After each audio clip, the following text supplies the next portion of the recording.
In the mountains of Afghanistan, where the air is thin and death whispers through every valley, there exists a world where silence speaks louder than words. It's a place where a single breath can mean the difference between life and death, where precision isn't just a skill, it's survival. What happens when the most feared sniper in military history sits across from a woman who has never missed a shot beyond 4,000 meters? What secrets lie behind the steady hands that clean weapons with the same care others reserve for precious jewelry? This is the story of Captain Sarah Chen, a woman whose name was whispered in both fear and respect across 3 continents. A story that begins not with the thunderous roar of battle, but with the gentle click of metal against metal in the pre-dawn darkness. A story where the longest shot in military history would challenge everything anyone thought they knew about the limits of human precision. Some say what happened that day was impossible. Others call it a miracle. But for those who were there in that remote outpost where the world seemed to end, they know it was something else entirely. It was the moment when legend became reality. The first thing anyone noticed about Captain Sarah Chen wasn't her rank or her reputation. It was the absolute stillness that surrounded her. Even in the chaos of forward operating Base Sentinel, perched like a concrete eagle's nest on the jagged peaks of the Hindu Kush, she moved through the world as if she existed in a pocket of perfect calm. At 4:30 hours, while most of the base still slept, Sarah sat cross-legged on her cot in the women's quarters, a ritual that had begun long before her military career. The Barrett M82A1 lay disassembled before her like the pieces of a deadly puzzle, each component gleaming under the harsh fluorescent light. Her movements were methodical, almost meditative, as she ran the cleaning rod through the barrel for the 15th time. The weapon was already spotless. It had been spotless yesterday, and the day before that, and every day for the past 3 months since she'd arrived at Sentinel. But Sarah Chen didn't clean her rifle because it was dirty. She cleaned it because in the mathematics of life and death that governed her world, preparation was the only constant she could control. Staff Sergeant Mike Rodriguez had been watching her morning routine for weeks from his bunk across the narrow corridor. At first, he thought she was obsessive, maybe even a little unhinged. But as the stories began filtering down from the mountains, stories of impossible shots, of Taliban commanders who simply vanished in puffs of red mist from distances that shouldn't have been possible, he'd begun to understand. Sarah Chen wasn't cleaning a rifle. She was communing with an extension of her own soul. The other soldiers called her Ghost, not because she was invisible, but because her targets simply ceased to exist. One moment they were there, planning ambushes, coordinating attacks, spreading terror through the valleys below. The next moment they were gone, claimed by bullets fired from positions so remote that the sound of the shot would echo off the mountains for nearly 10 seconds before fading into the thin air. Sarah had grown up in the forests of Northern California, daughter of a Chinese-American engineer, and a mother who'd taught wilderness survival to park rangers. By the time she was 12, she could track a deer for miles without disturbing a single branch, could read wind patterns in the way leaves trembled, could calculate distance and elevation with an intuitive understanding that seemed almost supernatural. Her father had been the one to introduce her to precision shooting. Every weekend, they'd drive to the remote ranges outside Eureka, where he taught her that the rifle was merely the final link in a chain that began with breath control, progressed through perfect stillness, and culminated in a moment of absolute certainty. "The bullet knows where it wants to go," he'd tell her as she lined up shots at targets 800 meters away. "Your job is simply to let it get there." By 18, she was winning national competitions. By 25, she'd set collegiate records that still stood. But it wasn't until that September morning when she'd watched the towers fall on a television screen in her apartment near Stanford University that she'd understood what her gifts were truly meant for. The Taliban had controlled the Khyber region for 3 years when Sarah first arrived in Afghanistan. Intelligence reports painted a picture of a network so entrenched, so deeply embedded in the mountain caves and hidden valleys, that conventional military operations had proven virtually useless. The enemy could appear anywhere, strike without warning, and vanish back into terrain that had swallowed armies for 1,000 years. That's where snipers like Sarah became invaluable. In a war where the enemy refused to wear uniforms or fight in formations, where every shadow could hide a threat and every ridge could conceal an ambush, precision shooters represented the only way to reach targets that conventional forces couldn't touch.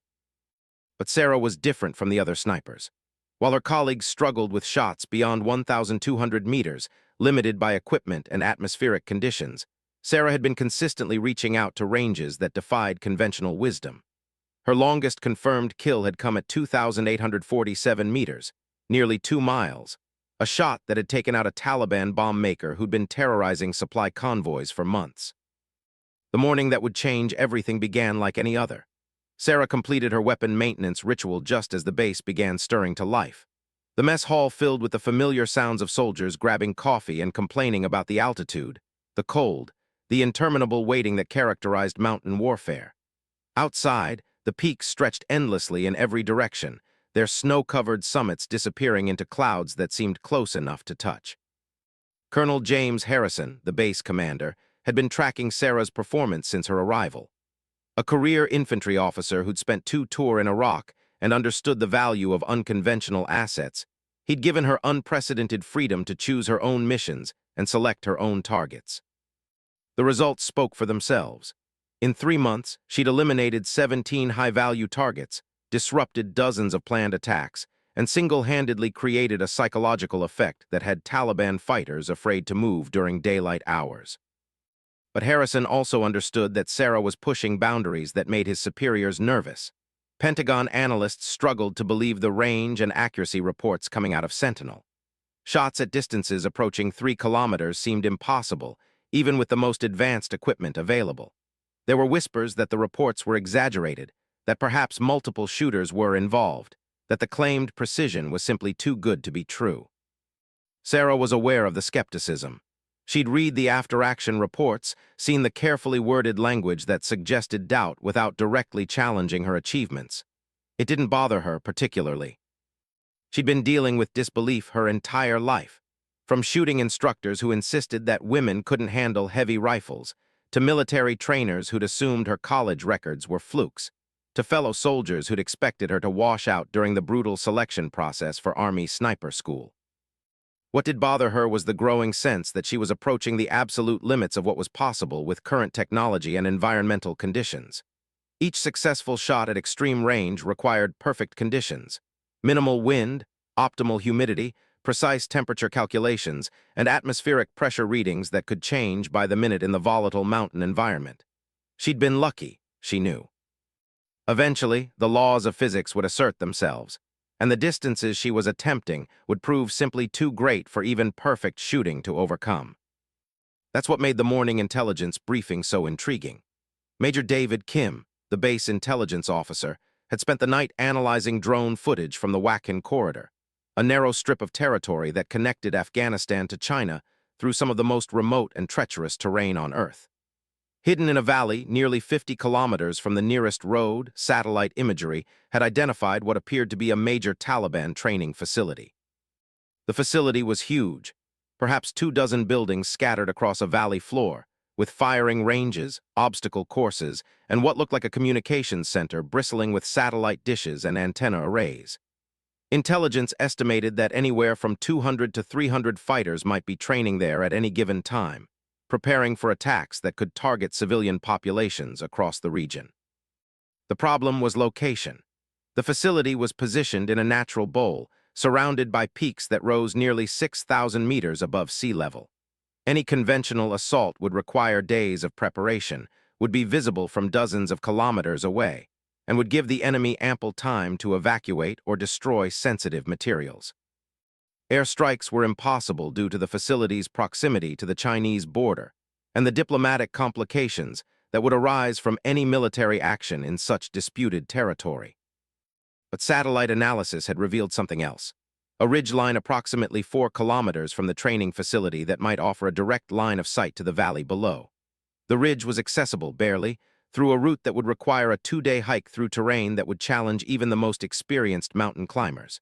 The approach would be dangerous, the extraction even more so, but it might offer the only opportunity to strike at the facility without triggering a larger international incident. Major Kim spread the topographical maps across the briefing room table, his finger tracing the potential approach route. "It's never been attempted before," he admitted to the assembled officers. "The altitude alone would be a challenge. We're talking about establishing a shooting position at nearly 4,800 meters above sea level. The air's so thin up there that most people can barely walk without supplemental oxygen." Colonel Harrison studied the maps, calculating distances and angles with the practiced eye of someone who'd spent decades planning military operations. 4,000 meters, he said finally, his voice barely above a whisper. Has anyone ever made a shot at that range? The question hung in the air like morning mist. Officially, the longest confirmed sniper kill in military history stood at 3,540 meters, achieved by a Canadian sniper in Iraq using specialized ammunition and optimal conditions. But they weren't talking about optimal conditions. They were talking about shooting at extreme altitude, in thin air that would dramatically affect bullet trajectory, in weather conditions that could change from crystal clear to whiteout blizzard in a matter of minutes. Sarah had been quiet throughout the briefing, studying the satellite photos with the intense concentration she brought to everything involving precision shooting. When she finally spoke, her voice carried the absolute certainty that had become her trademark. "The shot is possible," she said simply. Every head in the room turned toward her. Major Kim raised an eyebrow, clearly skeptical. "Captain, with respect, we're talking about a distance that's nearly a kilometer beyond anything that's ever been attempted under combat conditions." Sarah's response was typical in its directness. She began speaking about ballistic coefficients, atmospheric density at altitude, and the complex mathematics that governed long-range shooting with the same casual precision that others might discuss the weather. She explained how the thinner air at 4,800 meters would actually help the bullet retain velocity over distance, how the cold temperatures would affect powder burn rates in ways that could be calculated and compensated for. But more than the technical details, there was something in her voice, a quiet confidence that suggested she'd already run the calculations, already visualized the shot, already seen the bullet's path through the thin mountain air. She wasn't guessing or hopping. She was stating a fact. Colonel Harrison made the decision that would change everything. "Captain Chen, I want you to select a team and begin planning for a reconnaissance mission to that ridge line. If you can confirm that the shot is feasible, we'll discuss making it reality." As the briefing ended and officers began filing out, Sarah remained behind, studying the satellite photos with renewed intensity. She'd been waiting for this moment, not just the opportunity to attempt the longest shot in military history, but the chance to test the absolute limits of what was possible when human skill, advanced technology, and perfect preparation converged in a single moment of truth. What she didn't know was that word of the proposed mission had already begun filtering through intelligence channels. Within hours, officers from 3 different branches of the military would be requesting permission to observe. Within days, a certain legendary sniper from a different unit entirely would make an unofficial request to visit Forward Operating Base Sentinel. That sniper's name was Marcus Webb, and his reputation preceded him like thunder before lightning. He'd been the previous record holder for longest confirmed kill, a distinction he'd held for nearly 4 years until Sarah's arrival in theater. More than that, he was considered by many to be the finest precision shooter the military had ever produced. A man who'd learned to kill at impossible distances during 3 tours in Iraq and Afghanistan, who'd trained dozens of other snipers, and who'd never encountered a shot he considered truly impossible. Until now, because Marcus Webb had run the same calculations Sarah had studied the same terrain, had analyzed the same ballistic data. And unlike Sarah, he'd reached a different conclusion. The shot wasn't just difficult or dangerous. In his expert opinion, it was impossible, and he was coming to Sentinel to prove it.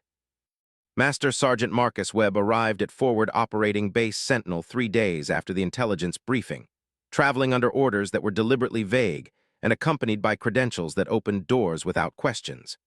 He was a man who carried legend with him like a second shadow, 6 feet of lean muscle and coiled precision, with eyes the color of winter sky and hands that had never trembled, not once, in 7 years of impossible shots.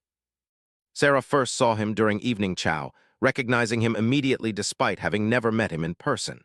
Every sniper in the military knew Marcus Webb's face, knew his record, knew the stories that followed him through every base and forward position he'd ever served at. The Taliban commander eliminated while eating breakfast 3,540 meters away. The IED placement team that had simply vanished one morning, picked off one by one from a position so distant that the remaining members never even heard the shots. The psychological warfare he'd waged across Helmand province, where his mere presence had reportedly caused entire enemy units to abandon planned operations. But seeing him in person, Sarah was struck by how ordinary he appeared. Medium height, unremarkable build, the kind of face that would disappear in a crowd of civilians. Only his eyes gave him away, flat, calculating, constantly measuring distances and angles even in casual conversation. They were Predator's eyes, and they were studying her with unconcealed interest. Their first encounter came the following morning, as Sarah completed her usual weapon maintenance ritual. She'd been aware of his approach long before he spoke, had felt his presence like a change in atmospheric pressure. When he finally cleared his throat to announce himself, she didn't look up from the Barrett's action, didn't pause in her methodical cleaning routine. "Captain Chen," he said, his voice carrying the slight rasp of someone who'd spent years communicating in whispers. "Mind if I ask you a question?" Sarah continued running the cleaning patch through the barrel, her movements unchanged by his presence. "Depends on the question, Sergeant." Marcus settled into a crouch beside her cot, close enough to examine her technique but not so close as to crowd her workspace. His eyes tracked her movements with professional interest, noting the precision of her motions, the almost ritualistic care she took with each component.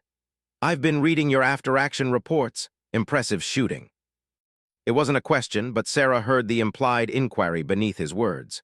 She'd been through this before, the careful probing, the subtle challenges, the testing that came whenever an established professional encountered someone whose achievements seemed to challenge the accepted limits of what was possible.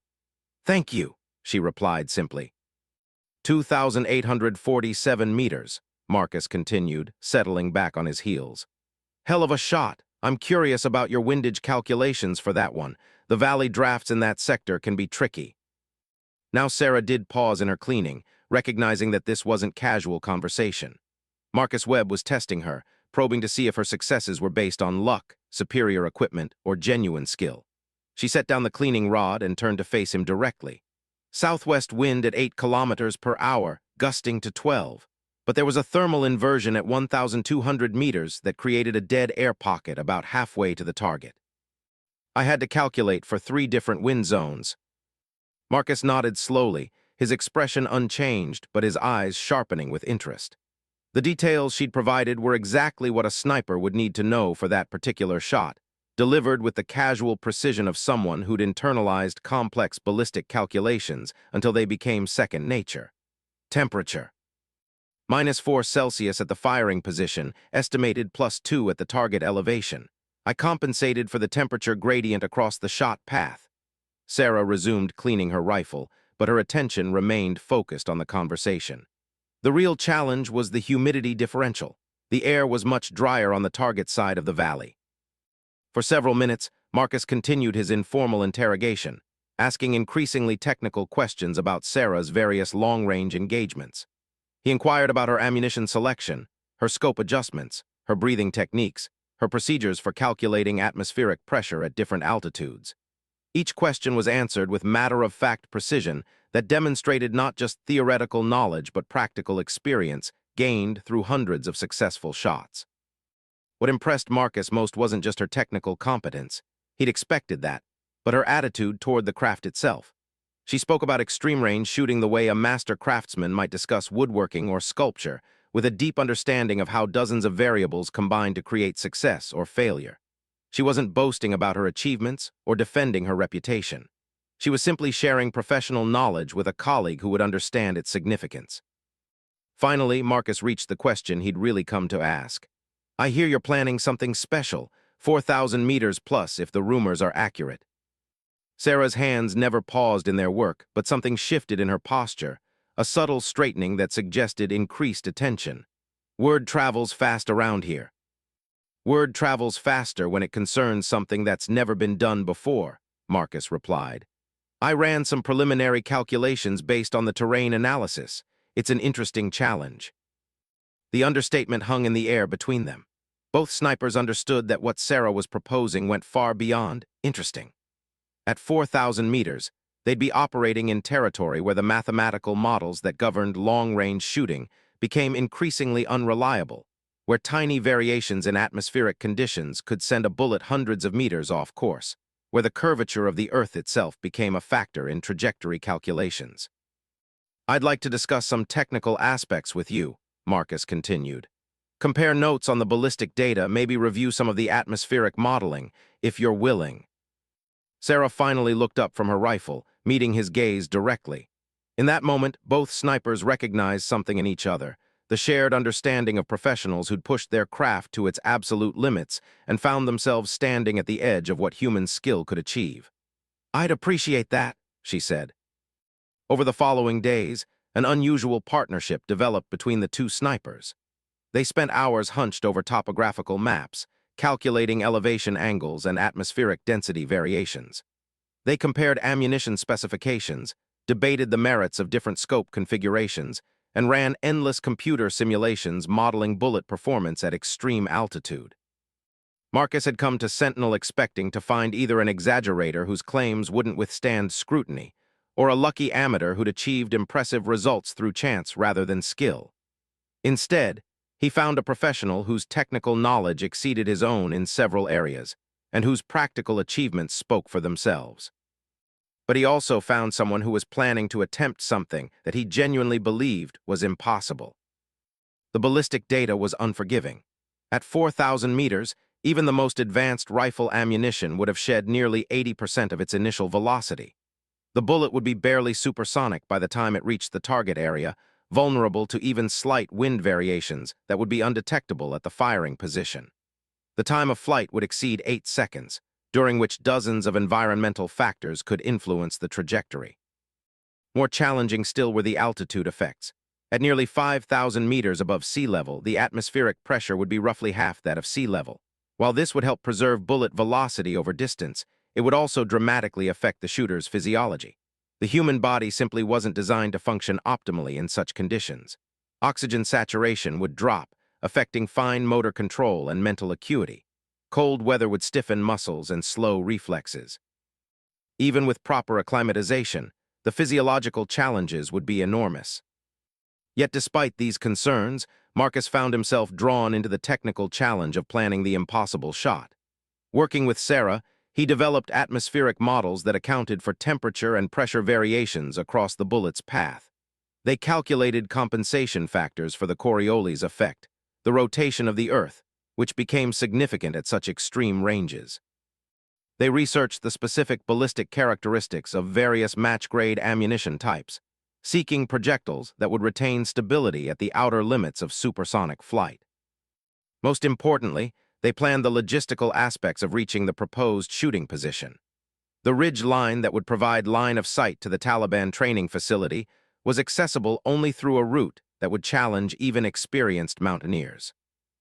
The approach would require 2 days of hiking through terrain that ranged from merely difficult to genuinely life-threatening, carrying not just standard combat equipment, but also specialized mountaineering gear and the heavy weapons system Sarah would need for the shot.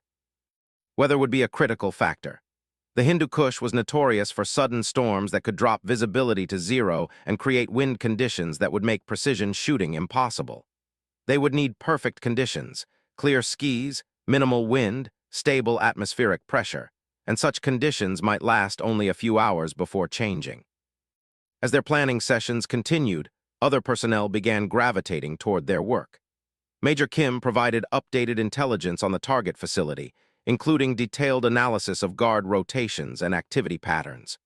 The base meteorologist briefed them on seasonal weather trends and helped develop contingency plans for various atmospheric conditions.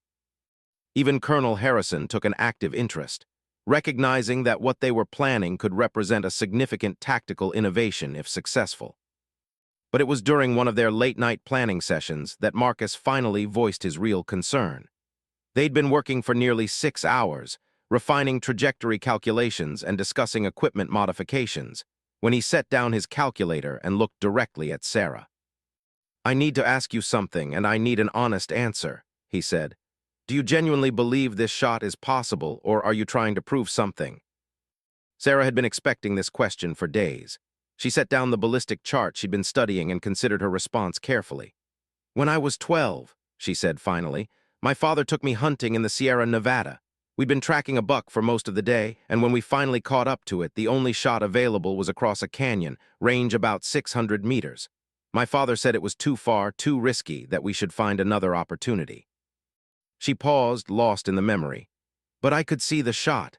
I could visualize the bullet's path, could account for the wind drift and the elevation difference.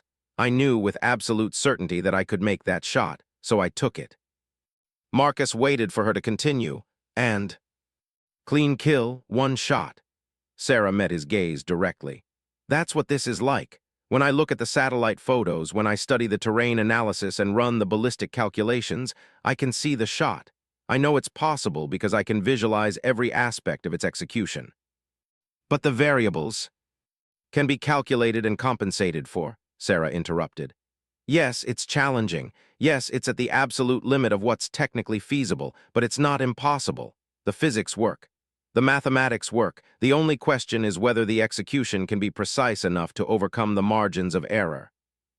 Marcus studied her face in the harsh, fluorescent light, looking for doubt, for uncertainty, for any sign that her confidence might be misplaced. He found none. What he saw instead was the absolute conviction of someone who'd spent years pushing the boundaries of precision shooting and had never encountered a target beyond her reach. That conviction was both inspiring and deeply troubling, because Marcus Webb had made similar calculations, had analyzed the same data, had considered the shot from every possible angle, and his conclusion remained unchanged. What Sarah was proposing was so far beyond the current limits of precision shooting that success would require not just perfect execution, but perfect luck. The difference between them, he was beginning to understand, lay not in technical knowledge or practical experience, but in fundamental philosophy. Marcus approached extreme-range shooting with the caution of someone who'd learned to respect the immutable laws of physics. Sarah approached it with the confidence of someone who'd spent years proving that those laws were more flexible than most people believed. One of them was right, one of them was wrong, and in a few days they would find out which was which.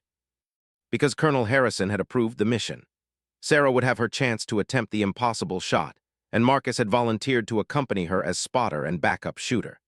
Together, they would climb into the thin air of the Hindu Kush, establish a firing position at nearly 5,000 meters above sea level, and discover whether human skill could overcome the mathematical certainty that some targets simply lay beyond reach. The night before they were scheduled to depart, Sarah completed her weapon maintenance ritual with unusual care, spending nearly 3 hours ensuring that every component of her rifle was perfect. She knew that Marcus was watching from across the quarters, knew that he still harbored doubts about what they were attempting. But as she reassembled the Barrett for the final time, checking the action and testing the trigger pull, she felt the familiar calm that always preceded her most important shots. The rifle was ready. She was ready. Tomorrow they would learn whether the impossible was simply another word for unpracticed. The approach to the ridgeline began before dawn, in darkness so complete that the world seemed to exist only in the narrow cone of their night vision equipment. Sarah and Marcus moved through the mountain terrain like ghosts, their movements synchronized through years of training and recent hours of mission planning. Behind them, 2 additional team members, Sergeant Rodriguez providing communications support and Corporal Thompson serving as security, maintained interval spacing that kept them connected, but distributed the risk if they encountered enemy forces. The weight of their equipment would have challenged a seasoned mountaineer under normal circumstances.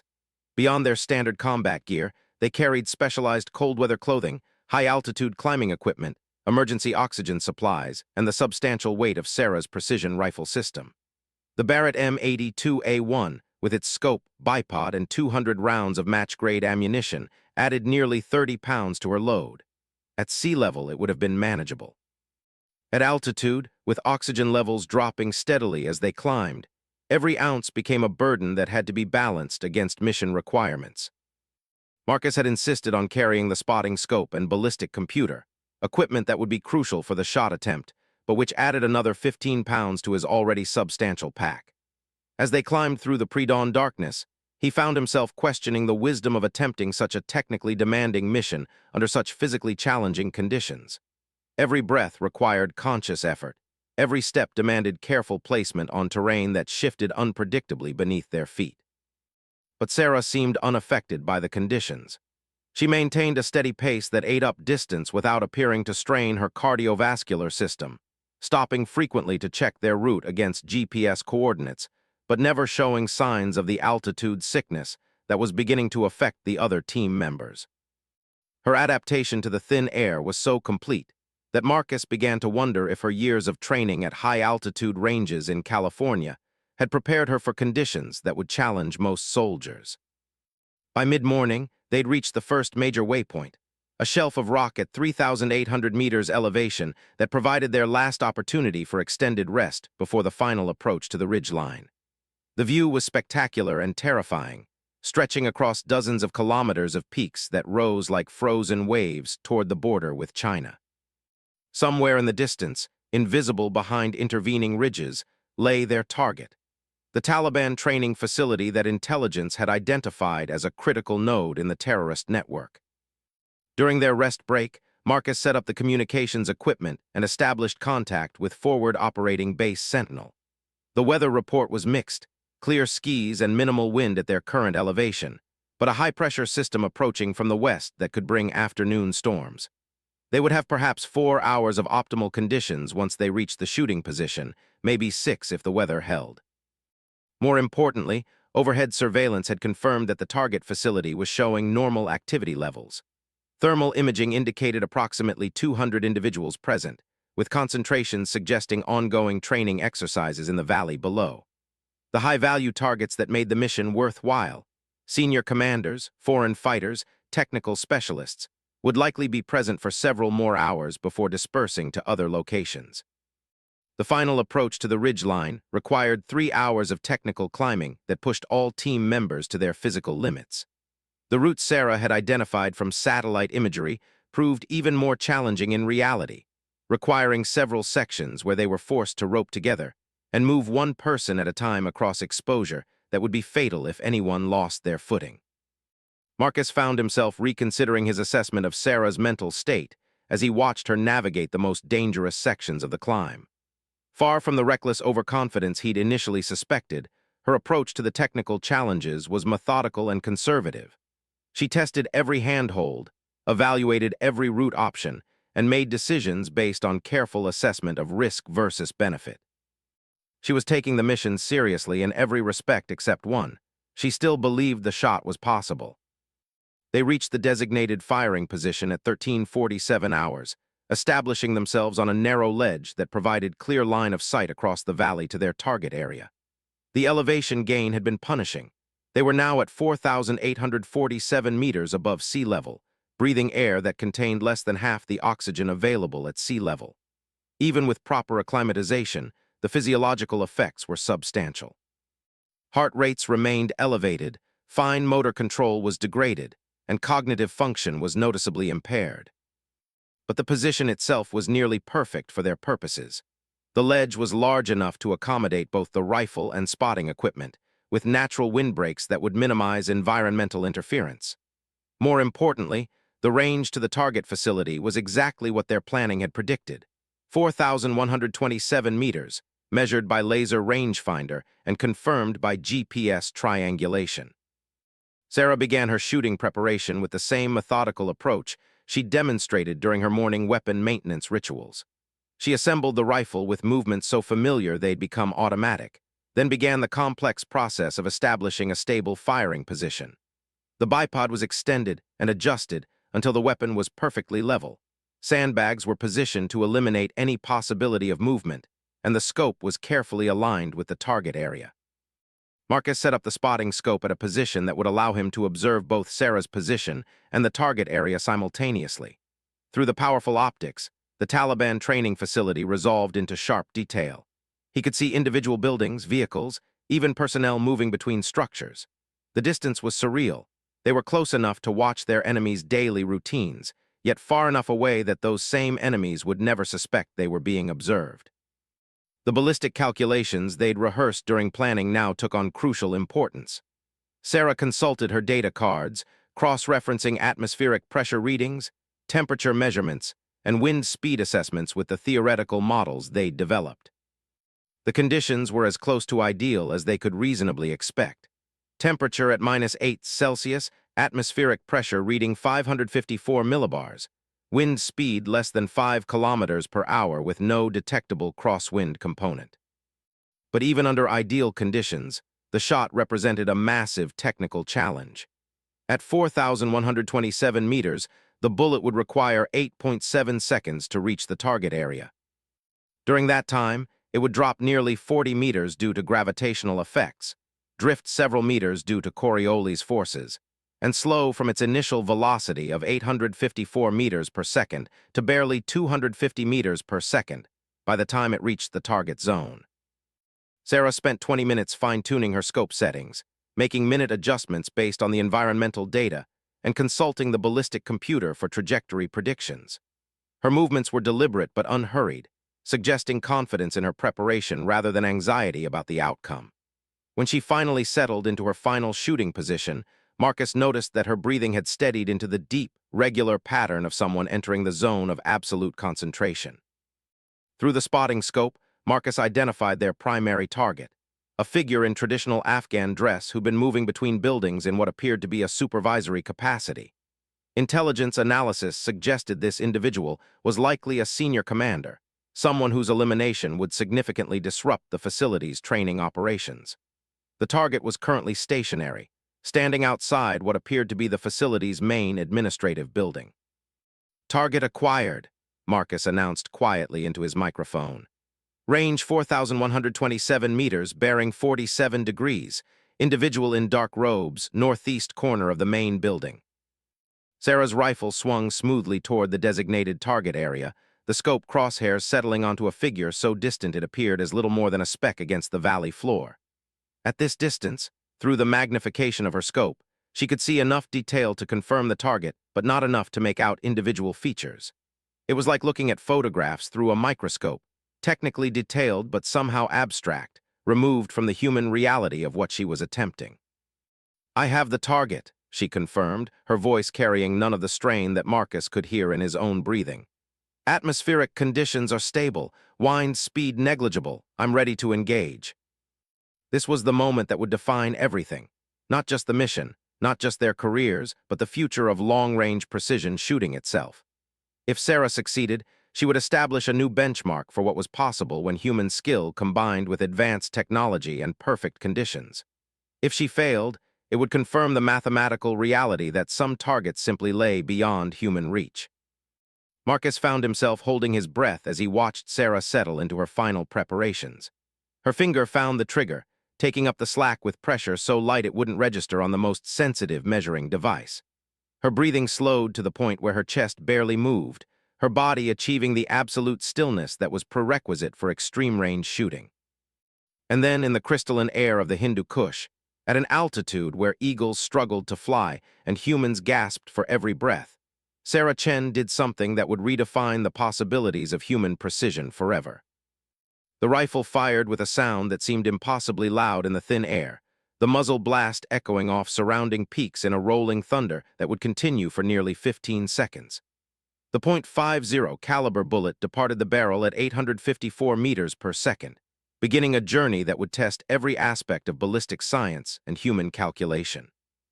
For 8.7 seconds, time seemed suspended. Marcus tracked the bullet's theoretical path through his spotting scope, watching the target area for any sign of impact.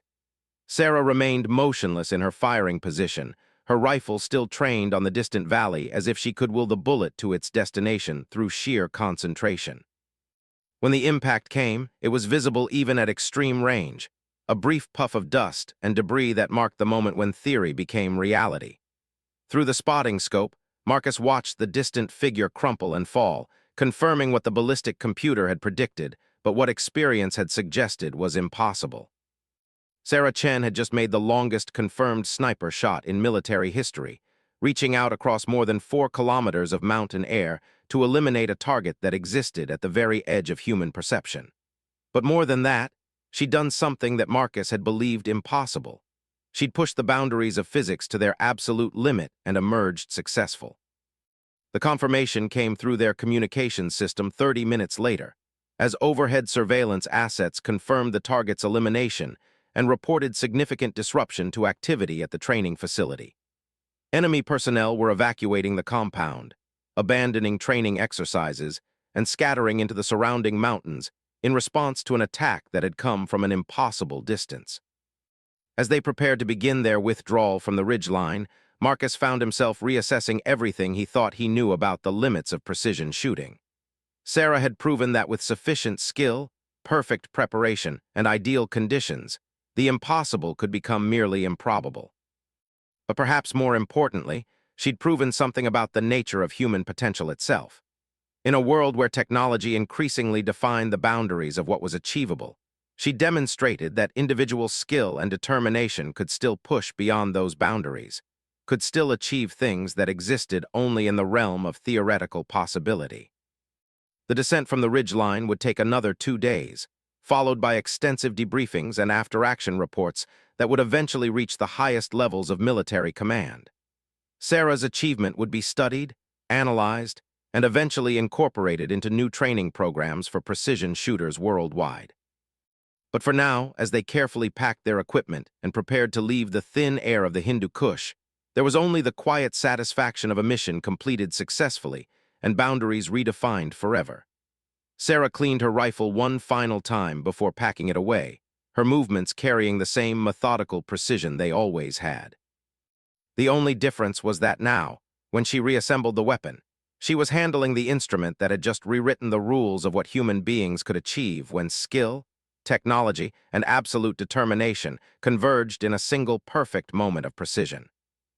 In the years that followed, other snipers would attempt to exceed Sarah's record, using more advanced equipment and even more favorable conditions. Some would come close. A few would match her distance.